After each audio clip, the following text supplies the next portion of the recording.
So I've noticed as of late you've kind of shifted over to softcore, right? Mm-hmm. Why?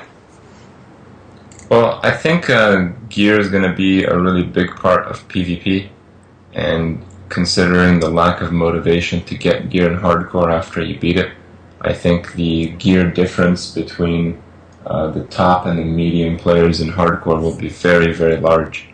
So I think when PvP comes out, it'll be far less competitive on hardcore, and that's mostly the reason. Okay. Interesting.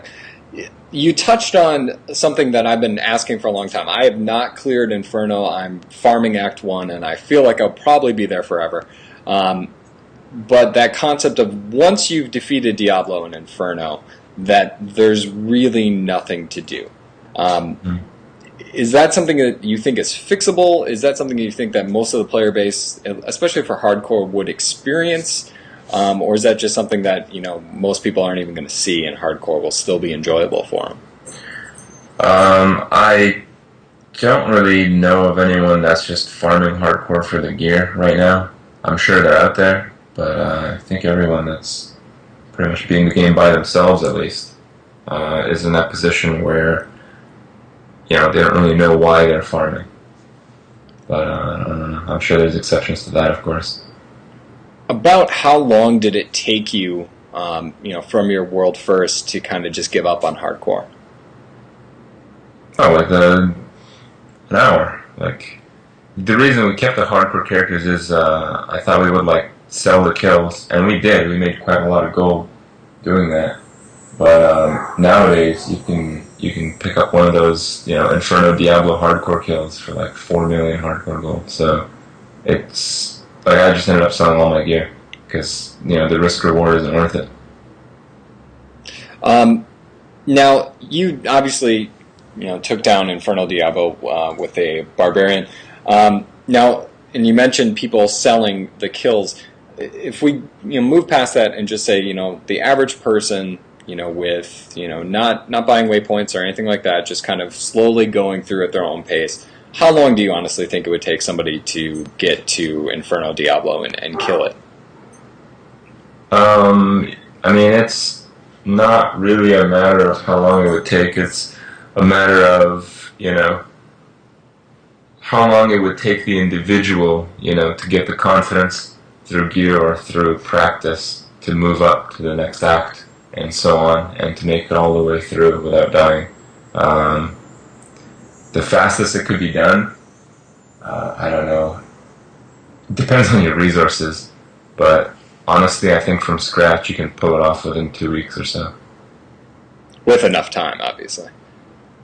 Well, if you played all day, yeah, like me. But, if I started from nothing on hardcore, I think we could get down Inferno Diablo if nothing went significantly wrong in about 2 weeks. Sounds like you could have a challenge for yourself there. Yeah, I don't know if I really want to go through that again. The main issue with that is that you're going to run into a lot of issues with server stability and the rubber banding thing, all that stuff. That stuff is getting a little out of control, in my opinion. I definitely agree. I mean, I play a monk, and the fact that I can't use Tempest Rush because I know it'll rubber band me right back into those packs is kind of a pain in the ass. Yeah. When we beat it, we didn't really have that many rubber band issues. I personally had DDoS issues, and the servers were lagging out more so than they are now. Right. So there's other kind of issues, but I don't know. It's always those that are the most frustrating. So you took down, like I said, Inferno Diablo with a barbarian.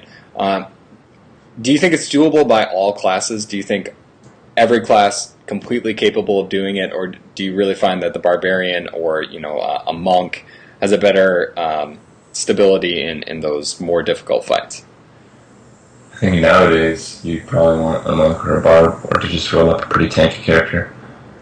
When we did it, which is before the nerfs to Inferno, barbs were probably one of the worst classes to do it on in terms of capability. But barb is one of those classes where you can either do it or you can't. The limitation is very well-drawn line. It's like, I have the gear to do this, or I don't have the gear to do this. If you just have enough gear and you go slow enough, which is pretty much how we were taking it, then you can pretty much progress through the game without too many surprises, I guess is what I'm trying to say. And I don't know. I think most classes can come to that level, but I think it's more difficult to gauge where that line is. So I think it's very difficult to evaluate risk on like a more glass cannon-y character, which is what some of the other classes have to be billed as. I can definitely see that. I mean, obviously, my first character was a witch doctor, and just playing it, it didn't seem like, and seeing what you guys were able to do, it didn't seem like I would have had that kind of capability with that class compared to a barbarian. Mm-hmm. Now, I watched your video a while ago, your Kripp tips. How likely do you think that we see some of these things? I mean, the biggest thing I saw was the champion levels thing, which I absolutely loved. I thought that was a great idea. How practical do you think it is? Do you think Blizzard is going to heed any of this advice? Do you think we'll see some of these things? Probably not. I guess a realistic approach there. What's going to happen to keep you playing? I mean, I know obviously you are still playing, but that interest has waned, especially in the hardcore realm after you've done it. What's got to be there to kind of keep you going? Well, it's kind of the promise that the next few patches will have some good things in them. I think in the last patch, when they nerfed gear, they saw a lot of people become very frustrated and quit because of those changes.